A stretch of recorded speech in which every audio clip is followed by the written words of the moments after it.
Let's talk about value investing as compared to like growth stocks where you want that price to in the sales and earnings of the company to grow rapidly over a period of time. You're looking for that long-term, that big growth number. Or income stocks that are paying dividends and regularly paying dividends. Value stocks are something that's a little bit different, more of a contrarian approach. Now, sometimes when you look at, let's say, especially mutual funds, they might, in their style box talk about growth stocks that might be in a stock mutual fund and value stocks. But it's really more about value in their case, talking about a value stock. They're considering one that's paying a dividend and more dividend payers. So value and dividends can kind of work the same way, or income. So just be aware whether they're compared the same way. It might not necessarily be an undervalued company. It might be actually be a very strong company that's been paying out a dividend a long time. So you got growth, you get income. Sometimes in mutual funds, they'll associate value with income.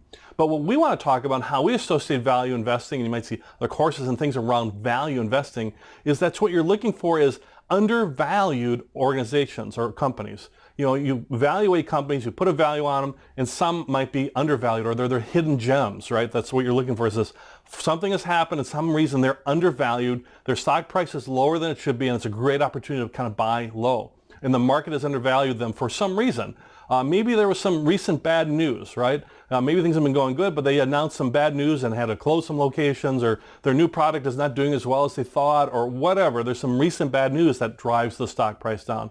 And maybe their long-term fundamentals is good, but that recent bad news has really devalued their stock price, so it might be a hidden gem and it's on sale, so to speak, so you can go in and buy this undervalued company on sale. So I think value investing, you're really looking for undervalued stocks that you think will really grow in the market, and you're kind of getting that built-in cushion of a return because they're lower than what they should be, is the idea. So to find some undervalued stocks, some key ratios just to start with as far as what to compare to the average within their industry and to their peers is what you want to look at. And these are some ratios. We'll talk more about ratios in great detail, but just to give you an idea of a starting point, you're looking for value stocks that might have a lower price to book ratio than their peers in the industry. Price to book is really talking about, if you were to take their assets and take out their liabilities and say, well, the company is really worth this. This is their book price. If they were to sell the company to another company or liquidate the company, just liquidate it all and sell it all off and sell all the assets like a big garage sale or yard sale, you're just selling everything off, that would be the price in comparison to that book value. What is it book value worth? So that would be, if it's a lower price to book, well, that means that it's undervalued in comparison to really what its underlying assets are. I mean, I've seen retailers I've gone way down as like, gosh, if you just sold all the inventory, you would make up, what their price should be in terms of a stock thing. They have such a low price to book value. So sometimes that can be an opportunity. So look for a low price to book value. You're looking for a low PE ratio or low price to earnings. So, high price to earning stocks will tend to be those growth stocks. People are paying a higher price in comparison to the earnings that company is actually driving because they're expecting that future growth. Well, an underperformer or an undervalued, I should say, maybe it's a good performer still, but it's undervalued in terms of price or in stock price, will have a low price earnings. Maybe they got great earnings, but their stock price has been driven down for some reason recently. Maybe it's that bad news or something.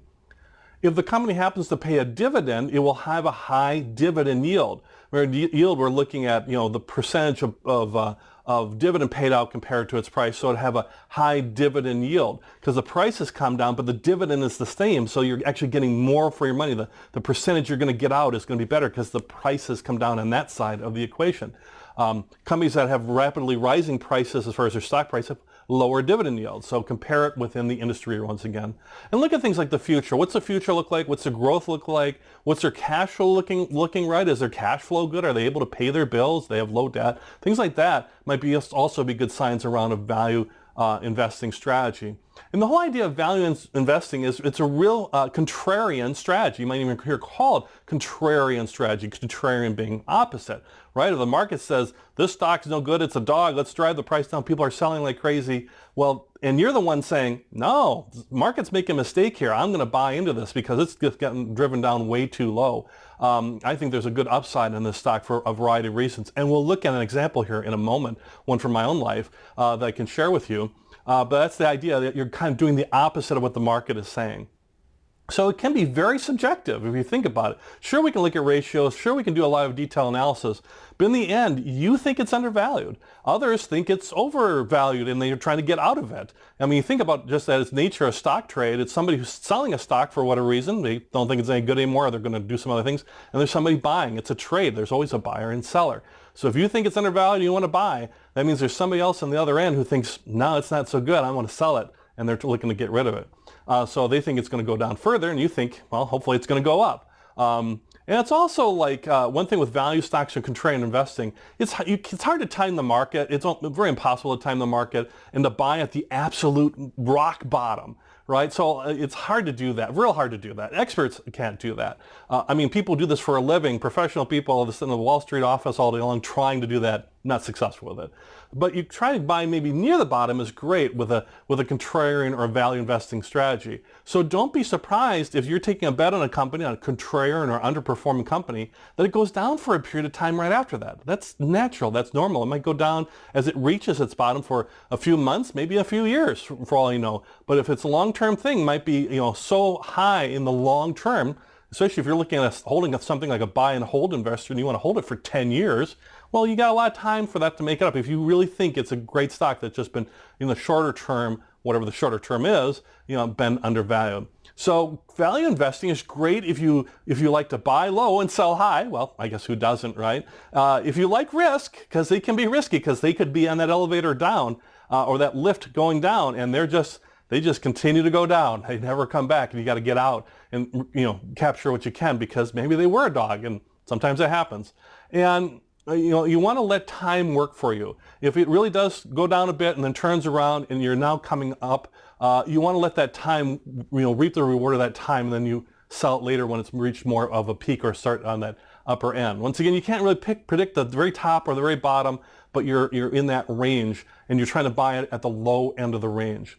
So value investing, these are underperforming companies in the market, saying that. They could be growth companies that were growing and now they're a fallen star. They're not growing as fast anymore and people are getting out, so they're getting out of a growth company. They could be a large income or dividend company that has struggled, or maybe they're struggling in making their dividend or whatever, and now they've gone down in value and people are saying, oh heck, maybe they'll come back, and they're investing in them. A lot of times you might see that also after with a large dividend or income company where they're paying out a dividend. If they've had bad times and they cut their dividend, especially in that Great Recession, 2008, 2009, we saw lots of companies cutting their dividend who were good companies. They were just trying to do things to kind of stay afloat a little bit and make the cash flow a little bit better. And if you bought into some of those during that period, their price might have gone way down because they cut their dividend, immediately the stock drops. Well, maybe you get in, and if you're patient, it might come back and they might start raising their dividends again. And then you're now bought low and could sell high or reap the benefits of this dividend by buying it at basically a lower yield or lower dividend yield or at a lower rate because the stock price dropped. So value investing, I do a lot. It's great, and but it's not for the faint of heart because it could continue to go down. So look at some of these ratios, look at some of these things, and in the end, you got to say to yourself, I just think this company is going to do better. I've done some due diligence. I've done this research. I think there's people making a mistake. I'm going to take a risk on it, and I want to buy this company that's on sale.